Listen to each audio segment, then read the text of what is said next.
It all started when my HOA president neighbor, Patricia, publicly announced at her engagement party that she was gifting my private ranch lake to her fiancé. What made it even more absurd was that this wasn't just a casual claim. She did it in front of dozens of neighbors, cameras flashing, and phones recording every second.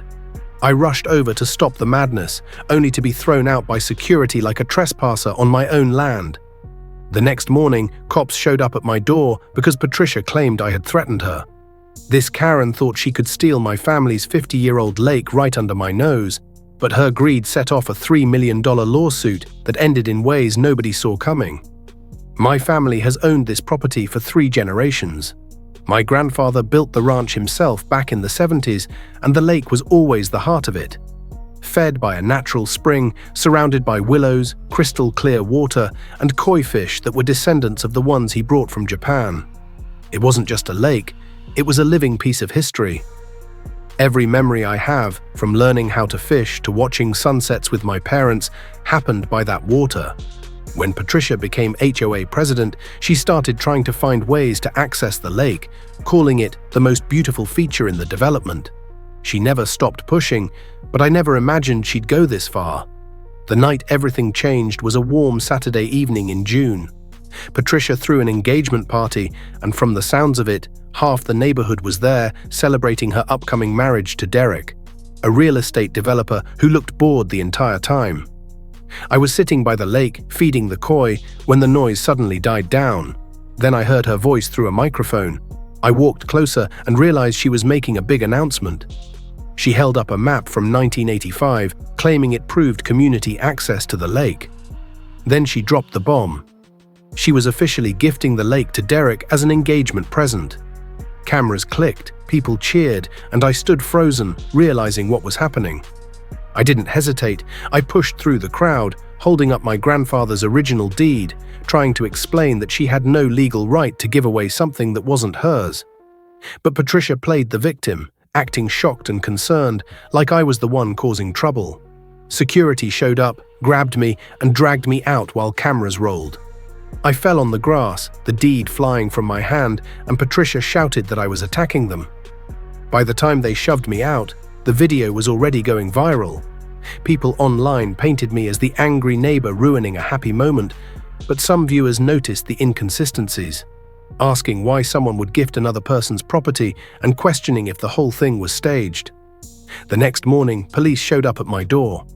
Patricia had filed a complaint, claiming I threatened her at the party. 2 officers stood on my porch, asking questions while she hovered behind them, playing the terrified fiancé. I calmly explained the situation, showed them the deed, and pointed out that the map she used actually referred to a public boat ramp miles away. They checked the documents and realized this was a civil matter, not criminal. Still, Patricia kept pushing, insisting I was dangerous. But the officers weren't buying it anymore. They left, warning her to consult a real estate attorney before making wild claims. That should have been the end of it, but instead, Patricia escalated. By midday, workers arrived at her house, unloading materials for a massive billboard. She live-streamed the entire process, announcing the future site of Derek's Lake Resort and Spa. The sign pointed directly at my property, showing renderings of commercial development where my family's legacy once stood. Derek seemed uneasy throughout the event, constantly checking his phone, clearly aware of how illegal this all was. I immediately texted Gerald, my grandfather's old lawyer, letting him know things were spiraling. He responded quickly, telling me to document everything. Every interaction, every false claim, every witness. We were heading into a legal battle, and we needed all the evidence we could get. Gerald met with me later that day and revealed something shocking. Patricia had committed election fraud when she became HOA president. The records showed votes from vacant properties, identical handwriting on multiple signatures, and addresses that shouldn't have existed at the time. She had stolen the presidency. Gerald also confirmed that the clause she kept citing about community access actually referred to a completely different part of the development, not my lake. He prepared 3 legal documents: a restraining order against Patricia and Derek, a cease and desist letter regarding the billboard, and a formal complaint to the HOA board about the election fraud. That afternoon, during her investor livestream, law enforcement showed up at her door and served the papers live on camera. Investors pulled out instantly, and the scandal went viral. Patricia refused to back down. That night, she posted defiantly on social media, vowing that Derek's lake would happen. Meanwhile, I noticed lights on at her house late into the night. Through my window, I saw her pacing, yelling, and throwing something, likely a picture frame. Something was brewing. Around midnight, I spotted Derek loading equipment into a truck and driving off toward the utility easement near my lake. My gut told me something bad was about to happen, so I made sure my security cameras were recording everything. Gerald warned me to stay calm no matter what and let her hang herself with her own actions. I knew Patricia was desperate, but I had no idea how far she was willing to go. At sunrise, I discovered the devastation. The lake level had dropped by 60%, leaving koi stranded in mud, lotus plants dying, and the ecosystem collapsing. Some of those fish were over 50 years old, living connections to my grandfather. I dropped to my knees, trying to save what I could, but it was too late for many. My cameras captured Derek diverting the water supply overnight. He looked nervous, unsure, but kept working after receiving calls from Patricia. I uploaded the footage, tagging it with environmental crime hashtags, and within hours it went viral. Thousands expressed outrage, local news picked it up, and Gerald called with devastating news.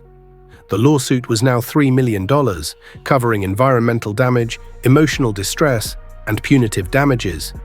Even worse, the EPA got involved since the lake connected to protected wetlands downstream. Patricia tried to spin it, posting a video claiming I destroyed my own lake for sympathy and insurance money. But people caught her in the lie. She wore the same clothes from the night before, and traffic footage proved Derek was at the site exactly when the cameras showed him. The hashtag #, Patricia the Liar trended locally, and the state wildlife department arrived to assess the damage. Their report was damning: irreversible harm to irreplaceable species. Environmental lawyers offered help pro bono, and volunteers showed up to assist in saving what fish we could. Meanwhile, Derek disappeared from public view, and Patricia's frame job collapsed spectacularly. That night, I upgraded my security system, knowing Patricia wouldn't stop. Sure enough, she was seen pacing by her window, still on the phone. She had gambled everything on stealing my lake and lost. Now she faced financial ruin, criminal charges, and public humiliation. I wondered how much further she'd sink before hitting bottom. The next few days were quiet, too quiet. I should have known she was planning something bigger. She began studying my routines, timing my movements, mapping my camera positions. She wasn't done yet. Then, on a Thursday evening, I saw Derek destroying my grandfather's bench. The one he built for my grandmother, where countless memories were made. I watched him smash it to pieces while Patricia filmed from an angle that made it look like I was the aggressor. Rage overtook logic, and I ran out, shouting at him to stop. He fell dramatically, crying out, and Patricia zoomed in on my face, capturing what looked like guilt. Neighbors gathered, seeing only what she wanted them to see: Derek on the ground, me standing over him, chaos unfolding. The video spread instantly, painting me as the unhinged neighbor. I had just handed Patricia the victory she wanted. But then, out of nowhere, I received a voicemail from Derek, drunk, panicked, confessing everything. He admitted Patricia orchestrated the entire scheme, including forging signatures, stealing HOA funds, and plotting to destroy the bench. He had diagrams, recordings, and proof of her crimes. I forwarded the message to Gerald immediately. The next day in court, Gerald played the voicemail, exposing Patricia's lies in front of everyone. Derek turned on her, revealing the full extent of her corruption. The judge denied her motions, referred the case for criminal investigation, and federal agents arrested her right in the courtroom. In the end, justice prevailed. The judge awarded me the full $3 million in damages. The HOA removed Patricia permanently and launched a forensic audit uncovering even more theft. The EPA restored the water flow, and donations helped rebuild the koi population. A new bench was built in honor of my grandfather, and the city passed laws protecting historical properties from HOA overreach. Gerald sat beside me one evening, watching the sunset over the restored lake, saying my grandfather would be proud. I smiled, thinking of the letter Derek sent, apologizing and explaining how Patricia manipulated him. As for Patricia, she was facing 15 to 20 years in prison, finally paying for her crimes. The war was over, and though it came at a cost, the lake and my family's legacy was safe.